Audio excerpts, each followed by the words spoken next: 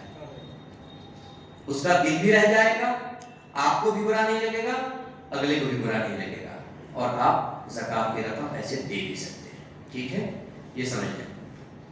عورت شوہر کو اور شوہر عورت کو بھی زکوٰۃ نہیں دے سکتے, ورنہ ساری اٹھا کے, ہے کہ نہیں, سمجھ گئے آپ, پتا چلا کہ وہ اگلی بار شوہر پہلے ادھر تو شوہر نے عورت کو دیا, سب اٹھا کے اس کو دے دیا. یہ شریعت کا ضابطہ ہے کہ یہ جو 5 لوگوں کو زکوٰۃ دیا جانا ہے, یہ کوئی ضروری نہیں ہے کہ بانٹ کے آپ 5 کو دیں, کسی ایک کو پورا دے سکتے ہیں, اور اگر چاہیں تو تھوڑا تھوڑا کر کے سب کو دے سکتے ہیں. ٹھیک ہے, تو ایسا نہ ہو کہ جو میں نے بتایا کہ مرد عورت کو دے سکے, عورت مرد کو سے, تو پھر ایسا ہو جائے گا کہ کوئی کسی کو زکوٰۃ دے گا ہی نہیں. تم مجھے حاجی کہو, میں تمہیں حاجی کہوں, حاجی اور حجی نے اپنا سارا کام کر لیں گے, ساری زکوٰۃ گھر میں. اس وجہ سے شریعت نے اس پر پہلے سے روک لگا دی, اور شوہر بیوی کو, بیوی شوہر کو زکوٰۃ نہیں دے سکتے. ایک مرتبہ دوسرے پاک پڑھیں. صلی اللہ علیہ وسلم.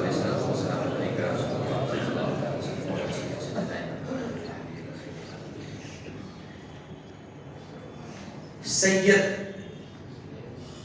جو رسول پاک صلی اللہ علیہ وسلم کی نسل سے ہوں, سیدہ فاطمہ الزہرا, سیدنا علی المرتضیٰ مولائے کائنات, بنو ہاشم سے جن کا تعلق ہو اور سرکار کی نسل آج تک چلی آ رہی ہے, فرمایا گیا ان کو بھی زکوٰۃ نہیں دی جا سکتی. کیوں؟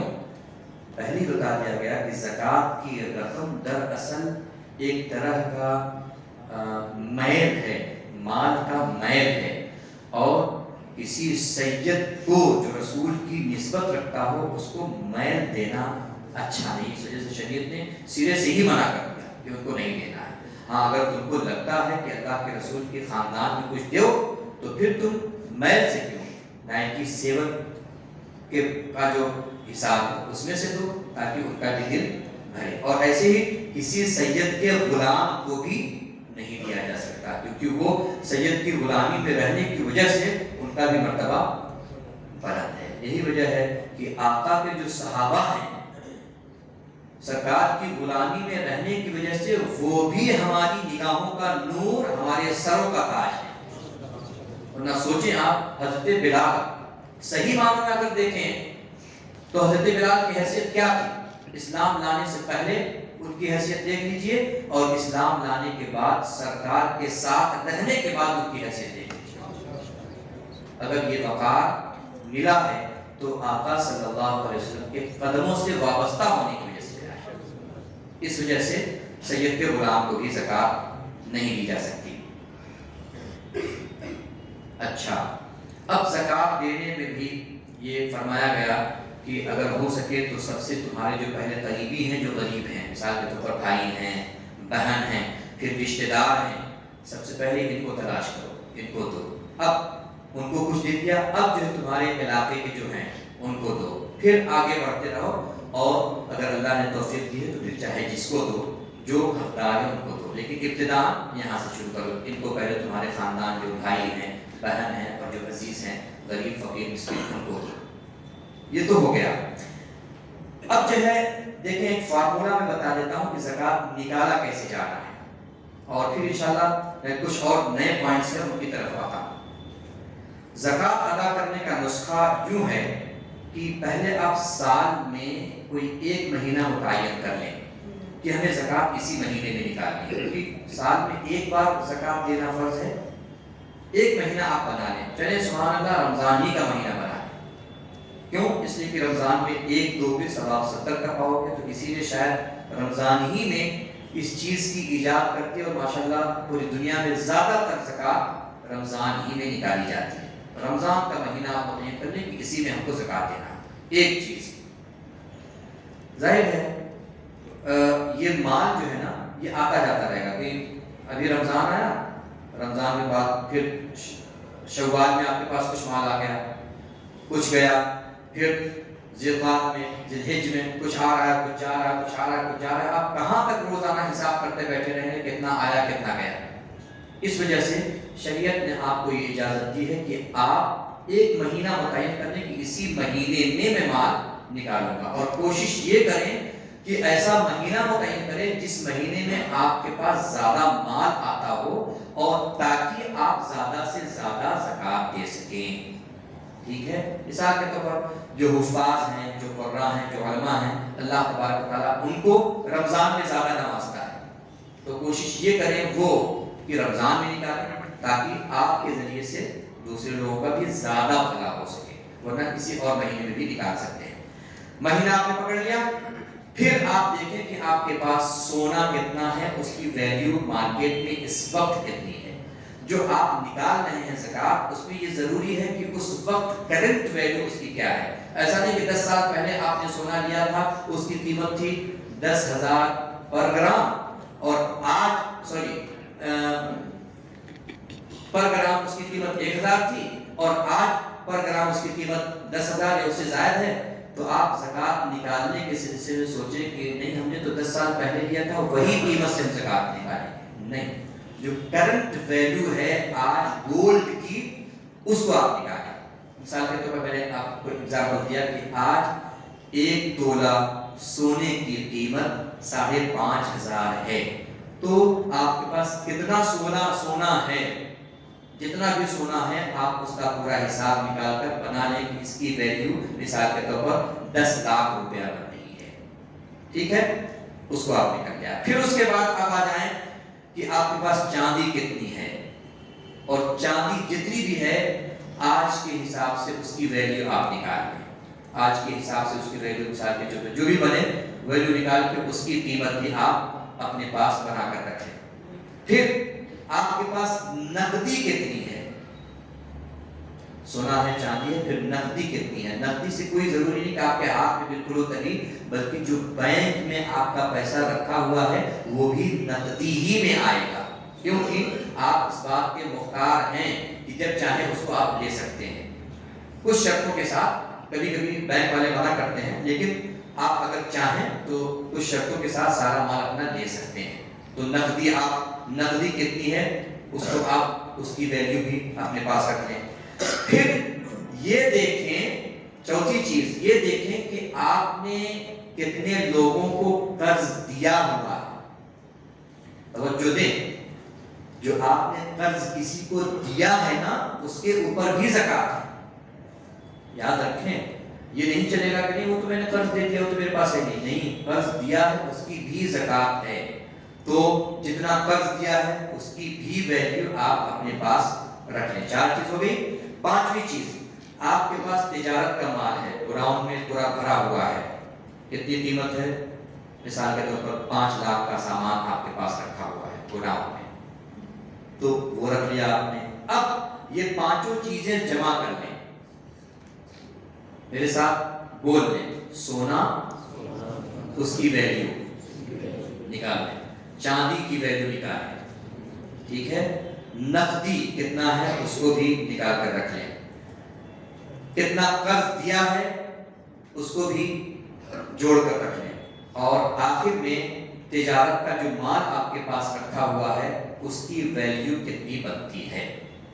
ٹھیک ہے، ایک موٹا حساب یوں رکھ لیں کہ آپ کے پاس 5 لاکھ کا سونا، 5 لاکھ کی چاندی، 5 لاکھ آپ کے پاس نقدی، اور 5 لاکھ آپ نے قرض دیا ہوا ہے، اور 5 ہی لاکھ آپ کے پاس بطور تجارت کا مال رکھا ہوا ہے. تو اس طرح سے کل کتنے ہو گئے؟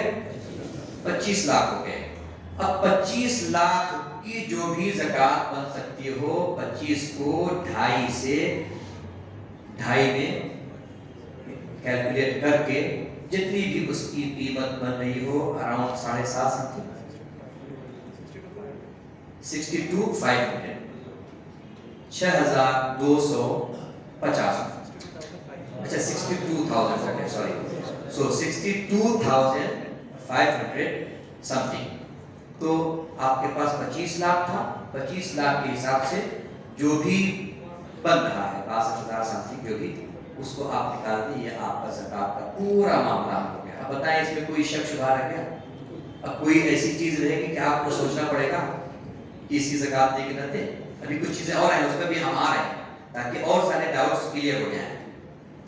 تو سونا اس کی ویلیو، چاندی اس کی ویلیو، نقدی جو بھی کیش ہے آپ کے پاس وہ، اسی کے ساتھ ساتھ کتنا قرض دیا ہوا ہے وہ، اور پھر تجارت کا مال کتنا ہے وہ سب جمع کر لو. جمع کر کے جو بھی بن رہا ہے اس کی آپ کو زکوٰۃ دینا ہے. لیکن ایک چیز اور دھیان رکھیں، بنا آپ کا 25 لاکھ لیکن آپ نے خود بھی کسی سے 5 لاکھ ادھار لیا ہوا ہے. تو جو آپ نے ادھار لیا ہے آپ کی جو مجموعی رقم آ رہی ہے اس میں سے مائنس کرتے ہیں تو ہو گیا آپ کے پاس 20 لاکھ. تو اب آپ کو 20 لاکھ روپے پر زکوٰۃ دینی ہے.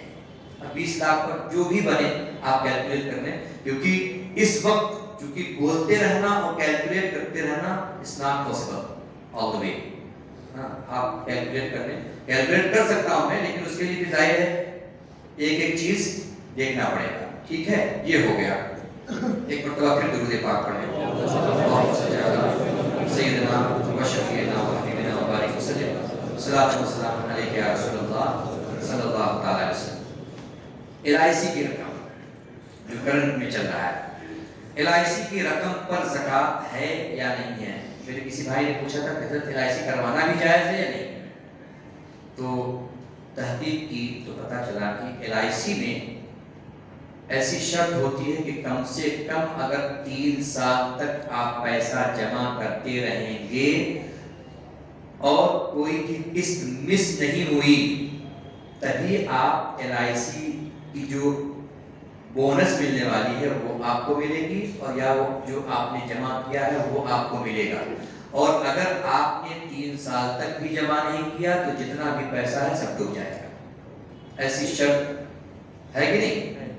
تو اس وجہ سے LIC صرف وہی کرا سکتا ہے جس کو یہ پتا ہو، کم سے کم گمانے غالب ہو، یقین کے درجے میں کہ 3 سال تک تو میں دے ہی دوں گا. مثال کے طور پر LIC میں 1,000 مہینہ دے رہا ہے اور اس کی تنخواہ کم سے کم 5,000 ہے تو 1,000 تو مہینہ نکال سکتا ہے. اور اگر نہیں بھی نکال پا رہا ہے تو کہیں سے لے دے کے اس طرح سے بھی وہ 3 سال تک اگر کر سکتا ہے تو LIC کروانا اور LIC کرنا جائز ہے. اور اگر یہ جان رہا ہے کہ نہیں بیچ میں ہو سکتا ہے مس ہو جائے تو پھر ایسے بندے کے لیے نہ تو LIC کرنا جائز ہے اور نہ ہی LIC کا جو ریپریزنٹیٹیو ہوتا ہے ایسے بندے کا LIC کروانا جائز ہے. کیوں؟ اس لیے کہ اس بیچارے غریب کا 1 سال 2 سال بھرا، پتا چلا 1,000 کر کے 12 مہینہ ہوا، 24 مہینہ ہو گیا، 24,000 جمع ہوا، اس کے بعد اس کا انتظام نہیں، 24,000 پورا ڈوب جائے گا. ہے کہ نہیں؟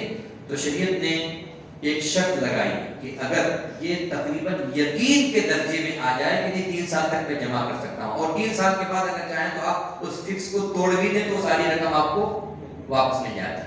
یہ شرط ہے. تو اگر یہ یقین ہو کہ ہاں ہم جمع کر لیں گے 3 سال تک تو LIC کرانا جائز ہے. اب LIC کی جو رقم آپ جمع کر رہے ہیں، مثال کے طور پر آپ کوئی ایسا ہوتا ہے کہ LIC کا جو پریمیم آتا ہے وہ زیادہ پڑتا ہے، 10,000 20,000 فار ایگزامپل اللہ نے دیا ہے. اور یہ چیز آپ ذہن میں رکھیں، اس میں کبھی یہ نہیں سوچنا چاہیے کہ فلاں اتنا کر رہا ہے، فلاں کے پاس اتنا مال ہے. اللہ نے دیا ہے، اللہ سے دعا کرو کہ اللہ اس کو توفیق بھی دے کہ وہ دین کی راہ میں خرچ کرے. یہ حسد کی چیز نہیں ہے کہ اس کو اتنا مال ہے. حسد کرنے کا مطلب یہ ہے کہ آپ اللہ رب العزت کی متعین کردہ تقدیر پر انگلی اٹھا رہے ہیں. اللہ نے اس کو 50 لاکھ دیا ہے, اللہ تعالیٰ اس کے ساتھ خوش ہے, اللہ کی مرضی اس کے ساتھ ہے, تو اس میں تو خوش ہونا چاہیے کہ اللہ نے ہمارے بھائی کو ہی دیا ہے, ایک مسلمان کو دیا ہے کہ نہیں. تو یہ تقدیر کا مسئلہ ہے, اور یہ نہیں سوچنا چاہیے ہاں جب دیکھو پیسے کا غرور بھی نہیں دکھانا چاہیے. اللہ نے دیا ہے, اللہ سے دعا کرنا چاہیے کہ وہ کوشش کر کے جو اس کی صورت بن رہی ہے حق کی, اسلام کی, اس کو ادا کرے. تو LIC کروانا اس حساب سے جائز ہے. اب اگر کوئی LIC کروا رہا ہے تو ظاہر ہے LIC 12 مہینہ جمع ہوتے وہ کوئی اگر 10,000 جمع کر رہا ہے تو 12 مہینے میں 1,20,000 روپیہ ہو جائے گا.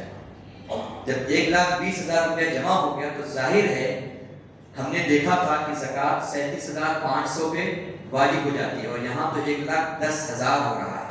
تو ایسی صورت میں جتنا اس نے جمع کیا ہے اس سال, اس کی ویلیو جو بھی بنتی ہو 2.5% نکال کے اس کی زکوٰۃ دیتے ہیں. ایک صورت یہ ہے دینے کی. دوسری صورت یہ ہے کہ وہ کتنے سال تک کی کے لیے باؤنڈ ہے. مثال کے طور پر کچھ LIC ہوتی ہیں کہ 10 سال تک کے لیے وہ میچور ہوتا ہے, 15 سال کے لیے, 20 سال کے اندر وہ میچور ہوتا ہے. تو چاہے تو آپ ہر سال نکالتے جائیں کہ 1,20,000 اس سال ہوا تو 1,20,000 کی جو بھی قیمت بن رہی ہے 2.5% اس کو نکال دیا. پھر اگلے سال میں وہ 2,40,000 ہو جائے گا تو 2,40,000 کی جو قیمت 2.5% بن رہی ہے اس کو نکال دیا. پھر اگلے سال اس طرح سے کرتے کرتے لاسٹ میں جتنا بھی بن رہا ہے وہ آخر تک آپ کو اسے نکالتے جانا ہے. تو دونوں صورت جائز ہے. آپ چاہے ہر سال نکالیں, اور یہی بہتر ہے کیونکہ آپ جب ہر سال نکالیں گے تو تھوڑی رقم نکلے گی, اور ایک بار ہی جب آپ کے سامنے آ گیا 20 سال کے بعد 40 لاکھ روپیہ LIC کا, اور 40 لاکھ میں آپ کو دینا ہوا, تو آپ سینہ پکڑ کے اللہ یہ تو پورا مال چلا جا رہا ہے.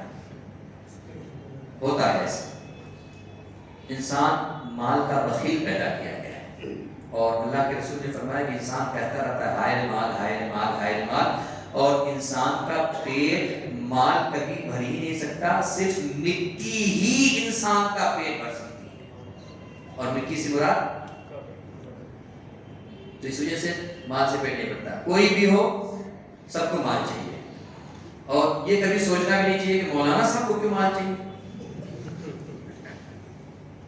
بھائی آخر ان کے بھی بیوی بچے ہیں کہ نہیں, ان کو بھی ضرورت کی چیزیں ہیں کہ نہیں.